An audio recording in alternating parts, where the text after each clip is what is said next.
guys, so today I'm going to show you how to make this beautiful beaded Kumihimo bracelet using two different colours of 8-oh Miyuki seed beads with an ornamental clasp, focal clasp to finish off the piece. So I'm sure you will agree it's a pretty bracelet. You can do this in a whole range of colours, a whole range of different beads. The possibilities are endless with Beaded Kumihimo. So I just wanted today to show you the basics, offer you some tips and tricks to get started with the beaded sections.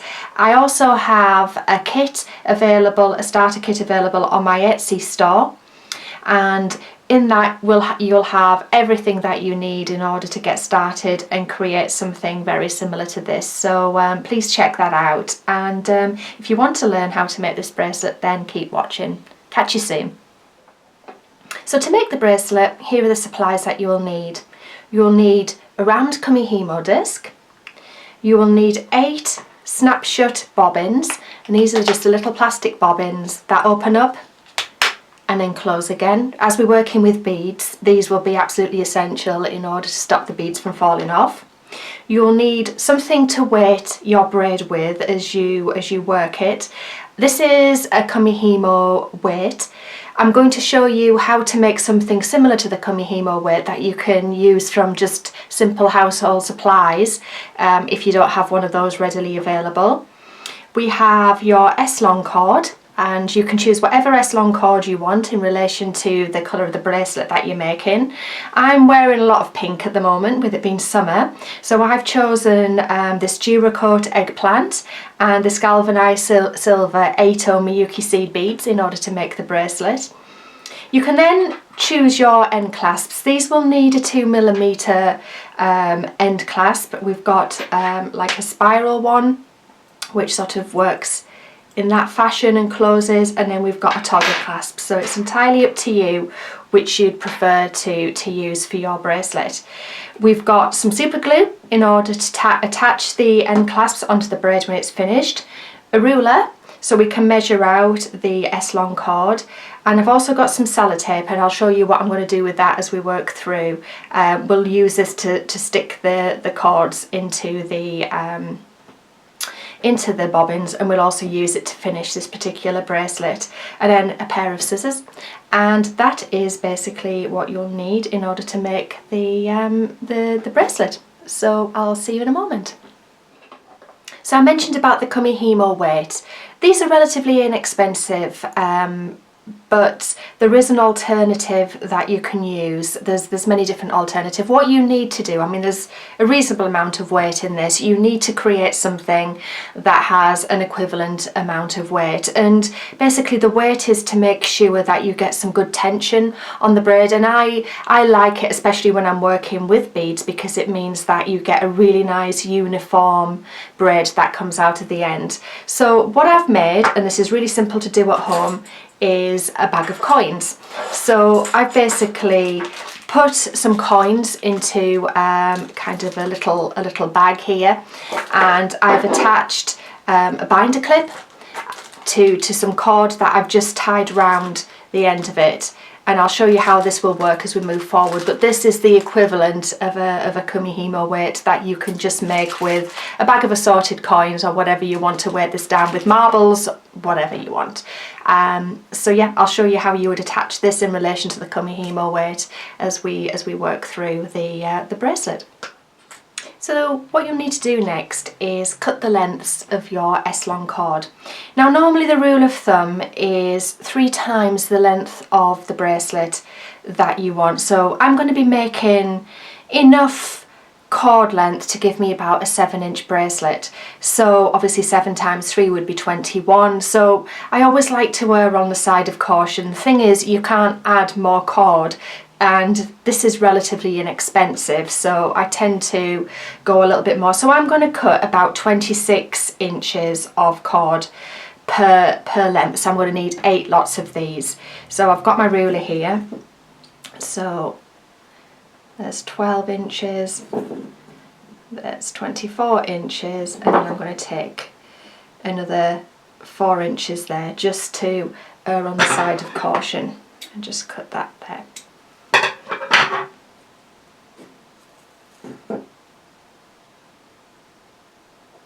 The same again, 12,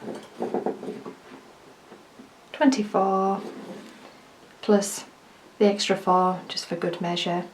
So you'll need 4 silver and 4 pink.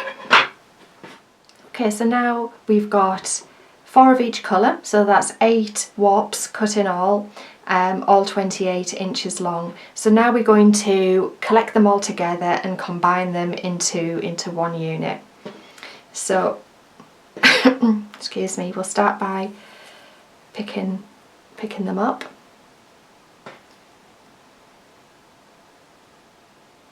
And adding them into one. Where's that final one? There it is. So there's the 4 silver, and just comb them back over just to make sure that you haven't accidentally picked up one of the other ends into that. And then we're going to take the pink and do exactly the same thing, add them in.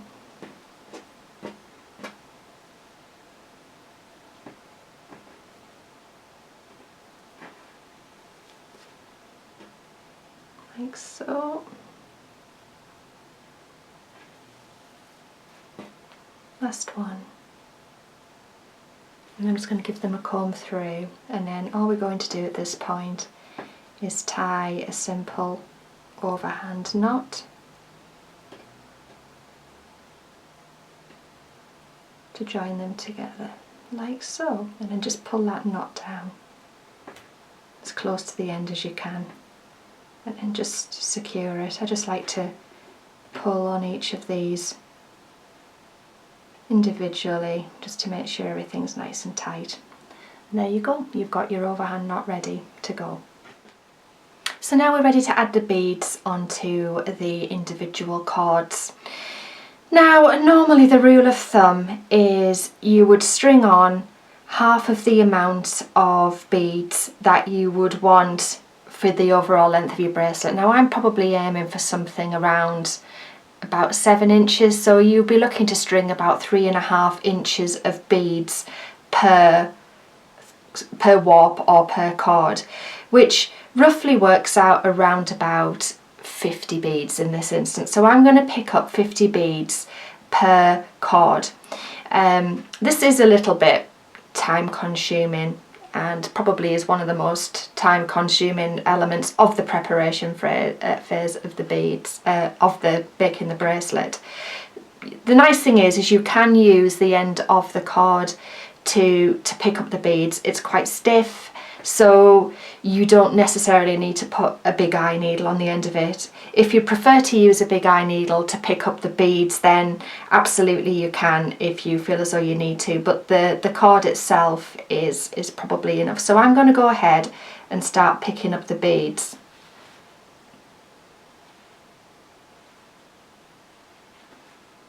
And then just scoot them down as you go.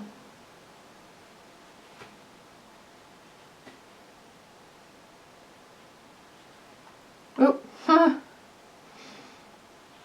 try not to get so many on in one go, usually about 3.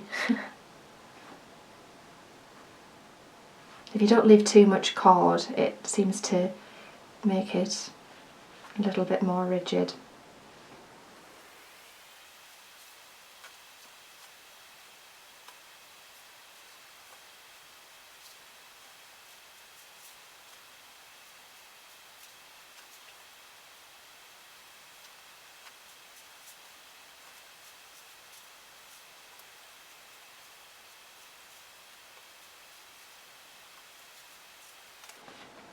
So I'm just going to do a quick count now and see how many I've got. So it's 2, 4, 46, pick up 4 more.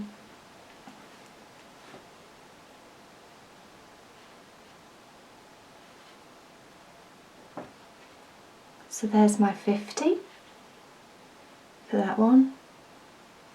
So I'm just going to scoot those down to the end there and then leave them, and then I'm going to do exactly the same for all of the cords, and obviously for the silver cords I will stop and I will pick up the silver beads appropriately, so the beads will match the cords. So I'll see you in a few minutes when I've done all of that. Okay, just a quick side note. I've just spread my beads onto, as I was loading them, my bead on it board. You don't need this to be able to do the bracelet. I just like to use something with a slightly sort of, I don't know, sort of roughed up area so the beads don't roll all over. But you know, you can lay anything down, you know, a tea towel, a towel, anything to stop the beads from rolling all over the table as you're picking them up. So I just wanted to point that out, what this actually was. So now we're at the point where we're going to load all of the different threads onto the bobbins. So what I like to do is just put a little piece of sellotape as the thread starts, and I do this just because you've spent a long time attaching all of the beads, and the last thing you want is for everything to fall off, and it just adds a little bit of extra security. I mean, the bobbins will snap shut and work really well to hold everything on their own, but you know, I just like that extra peace of mind. So all I do is just take a roll of sellotape and cut a really small piece like so. Take the thread and just sort of stick it onto the bottom of the bobbin, and then that acts as an extra little bit of security when it will stick, and then just wind the cord and it just sort of makes it a little bit more snug. And then because we've got a fair few beads, just sort of scoop these beads down. This is the one we're working with. Where is it? It's hiding. So we're just going to scoot some of the beads down. And I just want to roll some of them into this. I'm just going to take a few beads, like so, and then wrap it around the bobbin.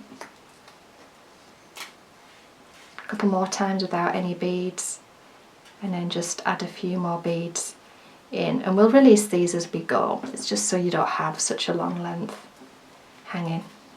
And then when you're ready, you just snap it shut, and it's really secure.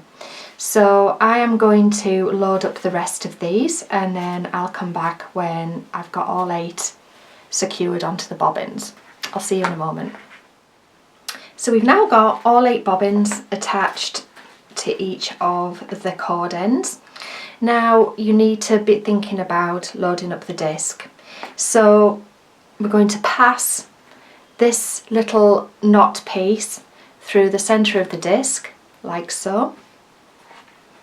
And then we're going to think about where we're going to put our individual cords. Now, because we're making a spiral bracelet here in this instance, we're going to make sure that we've got 2 lots of opposing colours, top and bottom, and then side to side.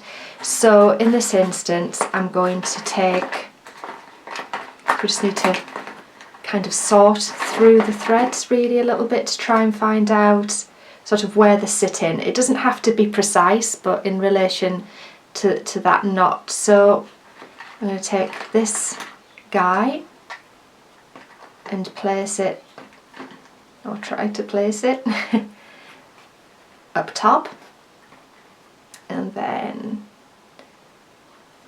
this one here can be its partner. And I'm going to try and just shake out the bobbins. So there's always quite a lot going on with beaded Kumihimo that you just need to keep your eye on, and then sort of tuck that up there. So we've got the 2 purple cords, and then I'm going to take these 2 other pinky purple cords. It's going to come over there and load them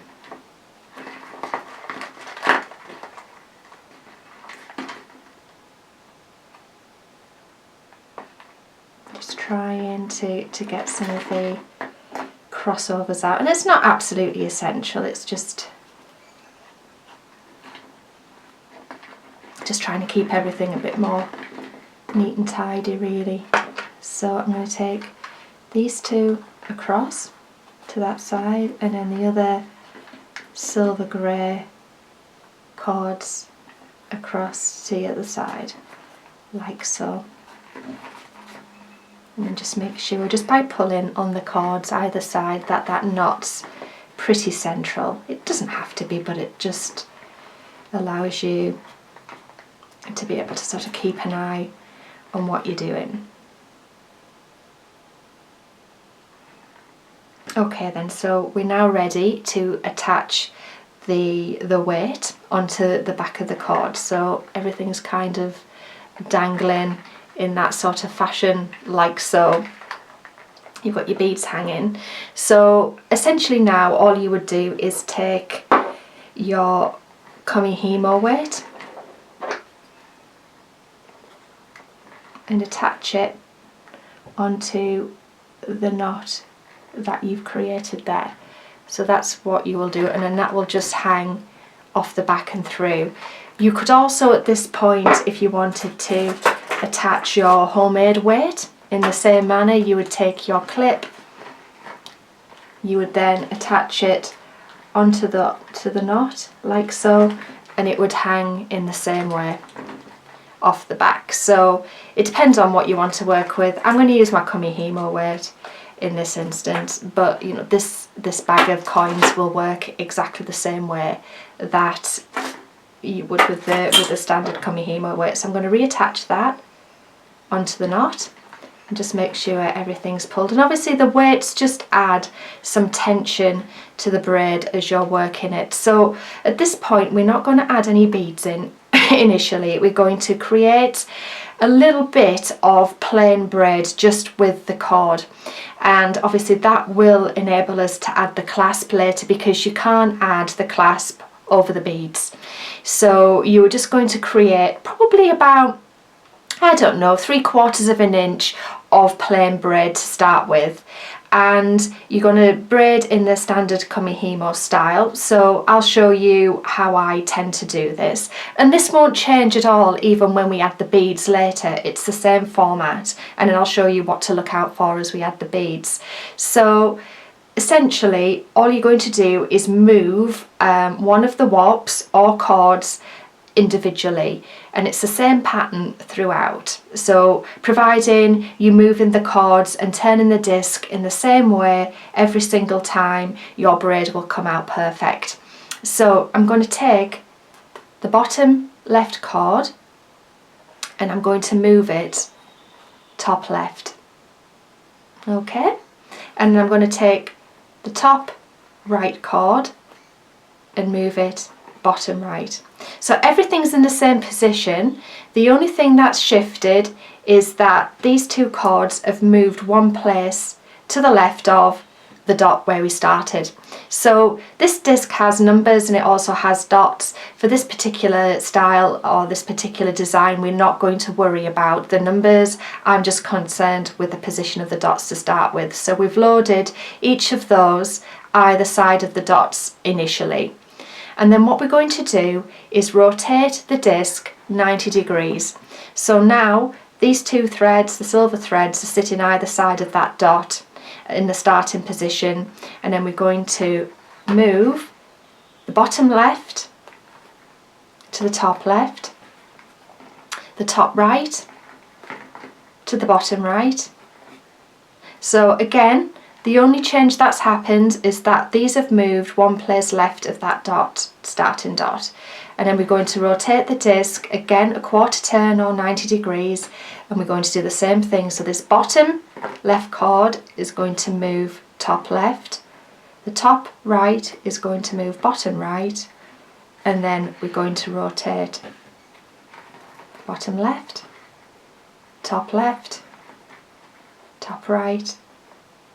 bottom right, rotate 90 degrees. Same again, like so, down to the bottom, rotate again,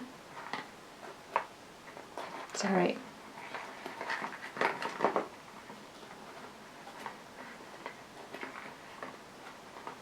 and then rotate.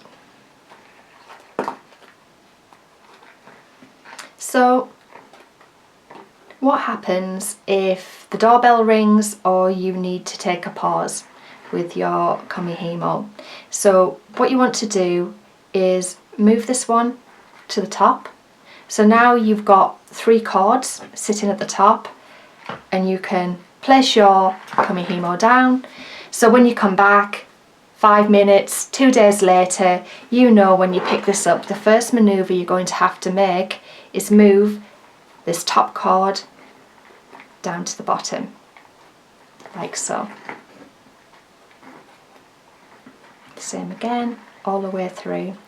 So I'm getting to the point where on a couple of these threads I could do with a little bit more length. The beads are getting quite close to the top. So let me show you what to do in that instance. So take this one for example, you can see the beads are quite close. All you're going to do is just unravel and just pull on that bobbin slightly and it will lengthen. So continue in the same manner.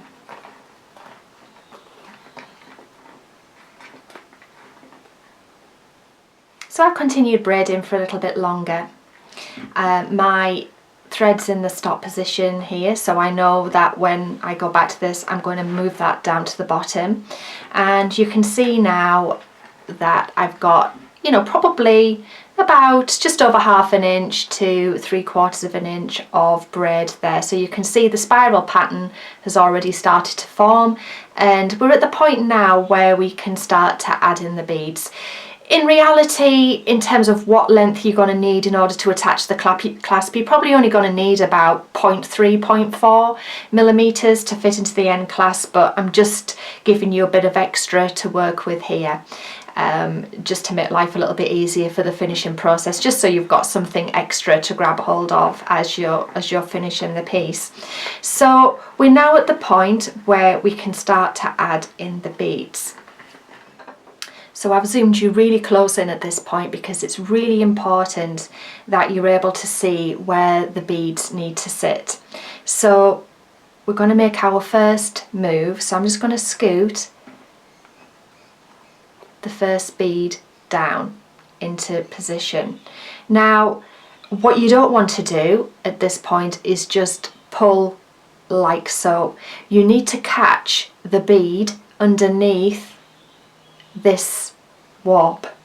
So we're going to push it with our finger, and you can see there it's sitting underneath that warp now, and that's the perfect position. And then we're going to put that one up at the top there. So it's exactly the same maneuvers that you were making as we were making the start of the braid, but obviously now we're adding in the beads. So obviously this top right is going to move down, so I'm scooting a bead into position there, and then I'm going to push that underneath that warp. So it's sitting underneath the warp, not coming over the top, and then I'm attaching that one down, and then I'm going to make my rotation of 90 degrees again. And now we're working with a silver bead, so I'm just going to scoot the silver bead down, and now just flick it underneath that pink warp, and again I'm taking the top right, sliding that next silver bead down into position, and then just sort of flicking it underneath that pink warp, as you can see there, and then rotate it. Same again. Just take your time with this. As you get more practice, you'll be able to go a little bit faster. You can sit in front of the TV and do this. Again, just caught it underneath. If it doesn't catch, just maneuver it back. So for example, you know, you're pulling this, it doesn't want to sit underneath, just take it back. Sorry, I've introduced about another 3 beads there. So, you know, take your time, take it back, give it a chance to fall underneath, and again, attach it like so. Try and keep everything nice and centered. If it moves off center, oh, that's exactly what not to do. Just give it a gentle tug like so, and just sort of put that braid back into the center. So we'll do a couple more.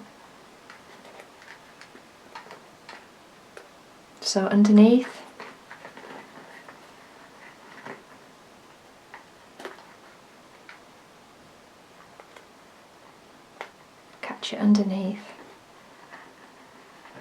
and rotate like so. So I'm now just going to turn the disc over just so you can start to see the actual beading section, so you can see that's starting to form a really nice twisted pattern now. So I'm going to continue doing this, and when I've finished I'll come back and show you how to finish off the bracelet.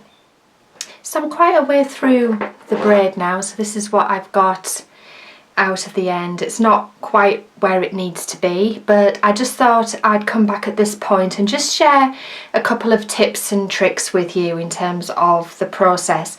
So if you can see my bobbins hanging, I like to keep them pretty short. So I mean, it's not mandatory, but what I don't like is long bobbins hanging and potentially getting tangled. So if you can keep them nice and short, I mean mine are at the moment about that length off the disc, so not long at all, and then what you find is you're not constantly trying to untangle them from underneath, because they will hang in their own space if you keep them nice and short. Well, the cord's nice and short within the bobbins. So what I'm going to show you now is I'm getting to the point where my next strand has only about 3 beads left. So all you need to do to add more beads is just undo the bobbin and then just scoot a few more beads around like so, and then just snap the bobbin nice and tight. And if you want to just shorten it a little bit, which you may want to do, just wrap a couple of times around.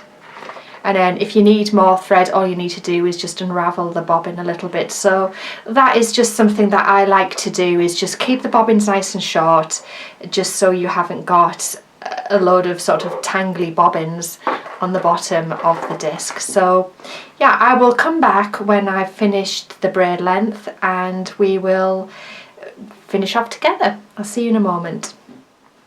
So I'm now at the point where I feel as though I've got enough length on the bracelet.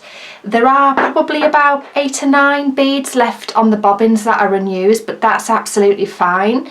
The good thing about this is you can take off beads and you can add beads on. So if you string on 50 and you feel as though that's not going to be enough for the width of your wrist, then that's absolutely fine. You can go ahead and string more on, where in this case I'll be taking about 8 or 9 of them off.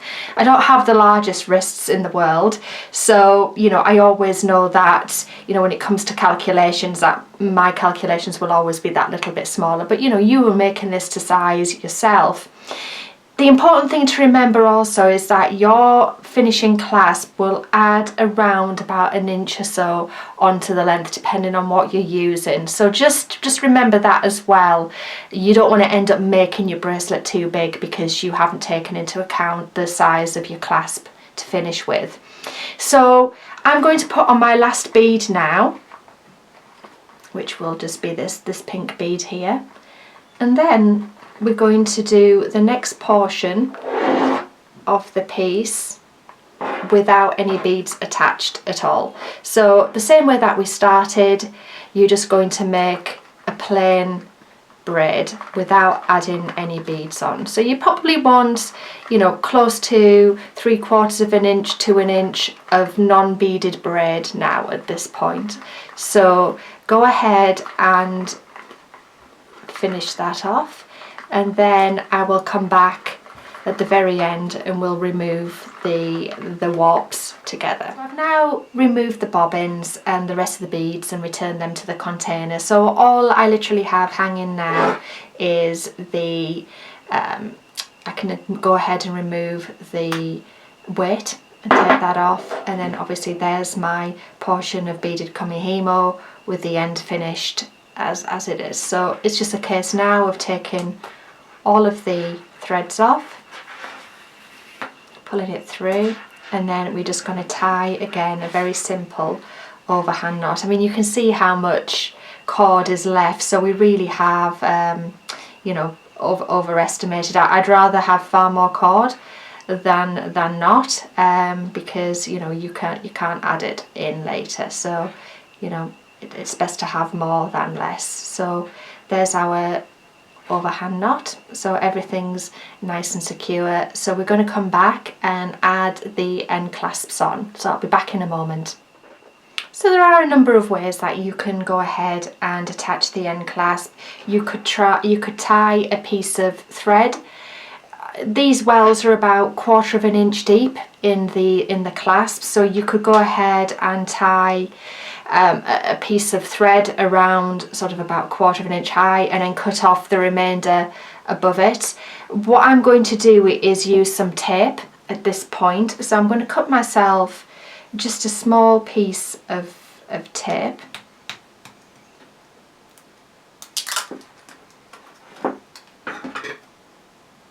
Probably about that thick. And then what I'm going to do is wrap it around the thread part, and I'm just going to kind of roll it because you don't want this to be too thick.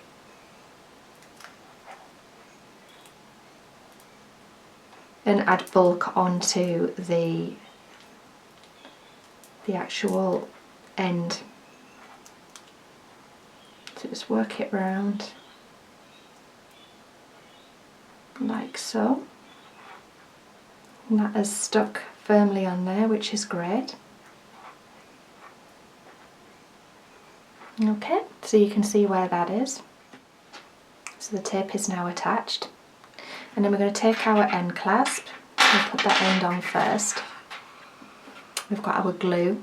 Now what I'm going to do is squirt the glue into the end cap. Now you can either squirt it onto a piece of paper and then sort of scoop it in using, I don't know, a cocktail stick or a Q-tip or cotton bud, that kind of thing, and fill the well. Don't overfill it, because if you overfill it then the glue will end up squirting out onto the piece. But this glue that I'm using at the moment is a little bit on the runny side, so I am going to go ahead and squirt it directly, carefully into the well. What I'm going to do first though is cut my thread. So, you know, I'm going to give myself about 1/4 of an inch or so maybe. So I think probably about there. This is a little bit nerve-wracking because you are sort of losing the security of your knot, so I've done that, and then you've got an end about so big there. So I'm going to take my end,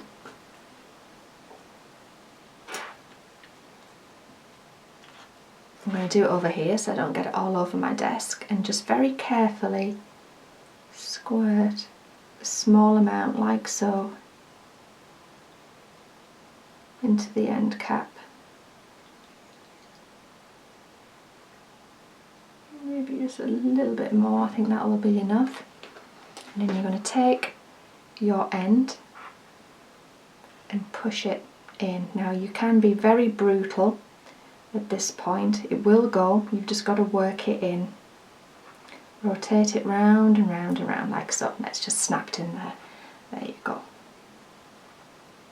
That's perfect, snug, nice tight fit. I'm happy with that.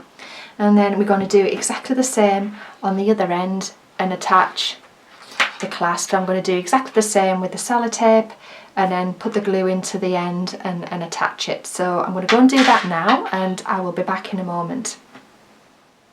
So when you're finished, you will have a bracelet which looks something along the lines of this. And this clasp simply works by interlocking the mechanism like that. So I would recommend that you leave this to cure overnight, the glue to cure, for about 12 hours or so before you wear the piece, just to make sure that everything's nice and snug. So yeah, I hope you've enjoyed watching this with me, and I hope this inspires you to go away and make some Kumihimo bracelets for yourself. So thank you. There are so many different ways that you can Kumihimo with beads. The options are limitless and the limitations only come from your imagination. All these have been made using that particular technique that I've just shown you, from working with pip beads through to long magatamas, and then this necklace here where I've added in focal beads. So I will be uploading more videos moving forwards now that we've got the basics of Kumihimo nailed, and yeah, we'll be getting more and more creative as we go. So thank you for watching, guys. Take care. Bye bye.